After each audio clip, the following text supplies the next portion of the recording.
ইসরায়েলে বৃষ্টির মতো ক্ষেপণাস্ত্র হামলার আগে ইরানের পবিত্র জামকারান মসজিদের চূড়ায় বেঁধে দেওয়া হয় প্রতিশোধের লাল পতাকা। প্রকাশিত এক ভিডিওতে দেখা গেছে কুম শহরের মসজিদটির গম্বুজে লাল পতাকা উড়ানো হয়েছে। তেহরানের দাবি, এই মসজিদের উপরে লাল পতাকা উড়ানোর অর্থ হল প্রতিশোধ ও শোকের শক্তিশালী বার্তা। শিয়া মুসলমানদের কাছে লাল পতাকার বিশেষ তাৎপর্য বহন করে। সাধারণত মহরম মাসে কারবালার যুদ্ধে হযরত হোসেন রাদিয়াল্লাহু তাআলা ও তার সাথীদের আত্মবলিদানের স্মরণেই পতাকা উত্তোলন করা হয়। মহরমের বাইরে এই পতাকার ব্যবহার অত্যন্ত দুর্লভ বা অনিয়মিত হলেও এবার তা বিশেষ তাৎপর্য প্রকাশ করে। আর এটা ওটা না, কাপড় ধোয়ার একটাই সলিউশন, চাকা অলিভ ওয়ান।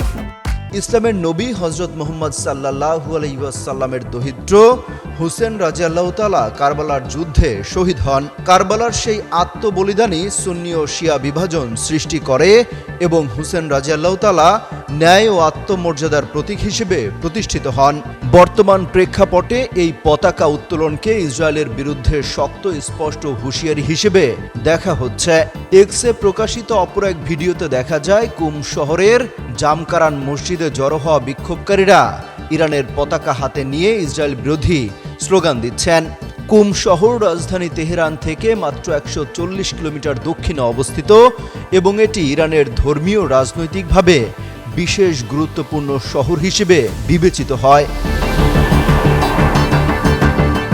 এর আগে শুক্রবার স্থানীয় সময় ভোরে চালানো একাধিক ইসরায়েলি হামলায় উচ্চ পদস্থ সামরিক ক্যাডার, পরমাণু বিজ্ঞানী, নারী ও শিশু সহ অনেক মানুষ নিহত হয়েছেন বলে জানা গেছে। এই ঘটনার পর দেশ জুড়ে ক্ষোভ ও উত্তেজনা দেখা দেয়।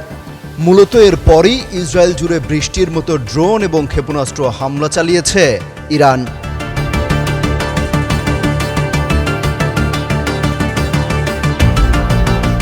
এই হামলার আগেই দেশ ছেড়ে পালিয়ে গেছেন ইসরায়েলের প্রধানমন্ত্রী বেনিয়ামিন নেতানিয়াহু।